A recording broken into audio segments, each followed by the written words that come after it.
my mother-in-law's recipe for a quick yet incredibly fancy dish. Now my husband asks for it every single day, and I can't blame him. You have to try it today. Take an ice cream cup and line it with slices of raw bacon so that the bottom and sides are covered, leaving the ends hanging over the edge. Slice parboiled potatoes into thin pieces and arrange a layer on the bacon, covering the bottom completely. Cut chicken fillets into smaller flat pieces and place them on top of the potatoes. Season with your favorite spices so the meat is flavorful and juicy. Add another layer of sliced potatoes, more chicken, and season again. Sprinkle shredded cheese on top for a golden melty crust packed with flavor. Fold the overhanging bacon over the top to seal the roast. Prepare a baking sheet lined with parchment paper and place small glasses upside down on it. Put the baking sheet in the oven and remove the cups. Bake at about 350 degrees Fahrenheit for roughly 25 minutes until the bacon is crispy. You'll get an aromatic golden roast that impresses with both taste and presentation. A hearty, eye-catching dish perfect for a family dinner. Enjoy.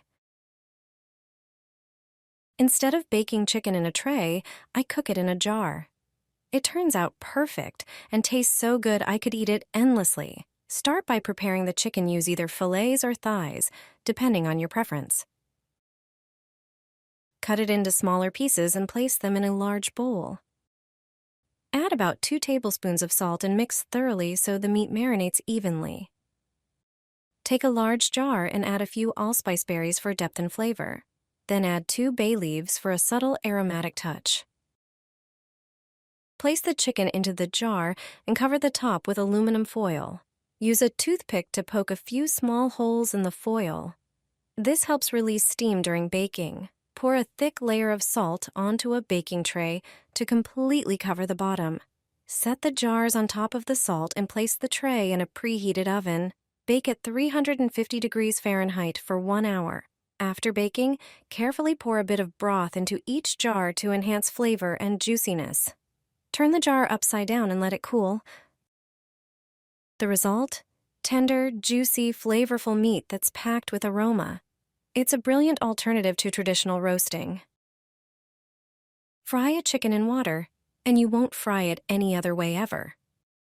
The trick with water will make it crispy and juicy. It's hard to believe, but if you put chicken directly into oil, it often turns dry and rubbery. And on top of that, while frying, you have everything around the pot or pan splashed with grease. There's a better way to fry it. Use some water, and you won't have any more mess. You will see how it makes the crispiest chicken ever, thanks to a bit of water.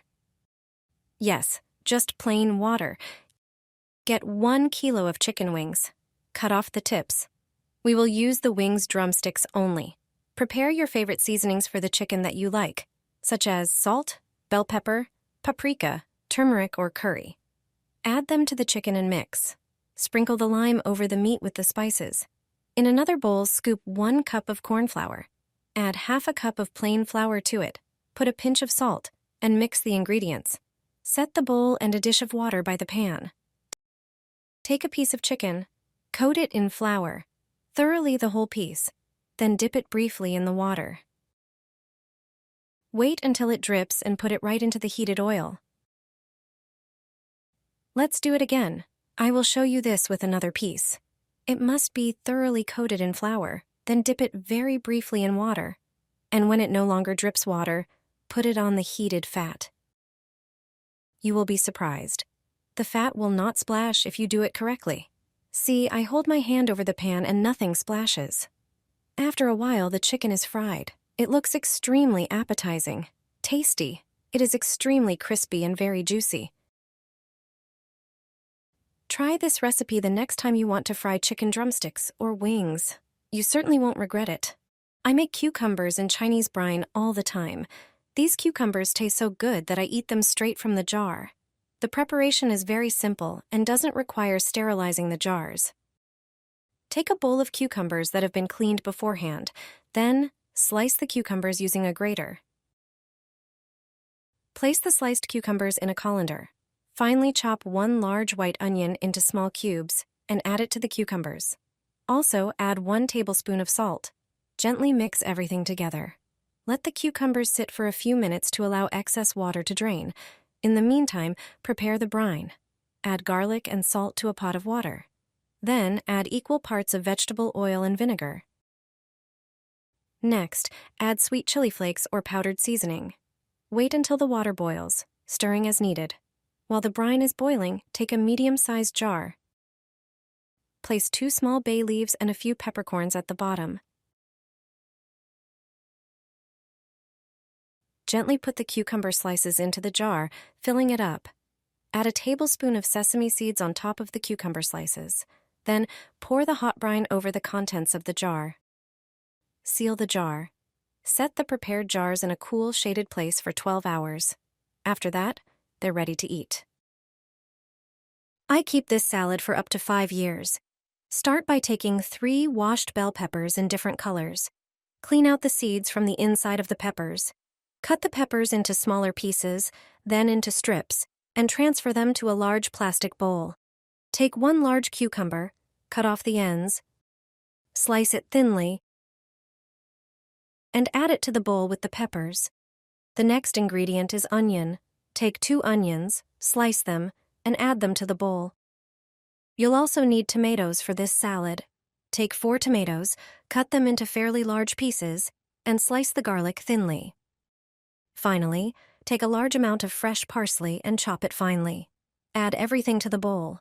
Pour about 100 milliliters of oil into the bowl and add 1 tablespoon of salt. Mix all the ingredients thoroughly and let them sit for 1 hour.